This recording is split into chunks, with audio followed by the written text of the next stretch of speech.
শুনুন, যা ঘটেছে কসবাতে নিন্দনীয় এবং সামগ্রিকভাবে আমাদের রাজ্যের কন্যারা মমতা ব্যানার্জির আমলে সুরক্ষিত নয়।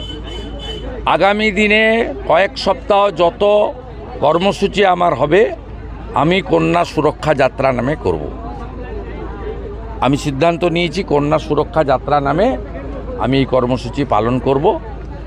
এবং আপনাদেরকে দুটো কথা বলে যাচ্ছি, এখানে এইটা বলে গেলাম, আরেকটা হচ্ছে আমাদের এখানে একটি কর্মসূচি ছিল, এই কর্মসূচিটা কন্যা সুরক্ষা যাত্রা নামেই হবে। আমাদের এই ইন্দিরা মোড় বয়াল থেকে আমাদের বয়াল গ্রাম পঞ্চায়েত 2 গ্রাম পঞ্চায়েত অফিস অবধি আগামী 7 তারিখে আমরা কয়েক হাজার লোক নিয়ে নন্দীগ্রাম 2-এর এই মণ্ডল এবং নন্দীগ্রাম 1-এর একটা মণ্ডল, এই দুটো মণ্ডল মিলে আমরা কর্মসূচি করব। এবং আমার সমস্ত কর্মসূচি আমি কন্যা সুরক্ষা যাত্রা নামে আগামী দিনে করব, কারণ বাংলায় কন্যাদের, বোনেদের, দিদিদের বাঁচানোটা সবচেয়ে বেশি অগ্রাধিকার বলে আমি মনে করি। অবশেষে কালীচরণপুর সমবায় সমিতি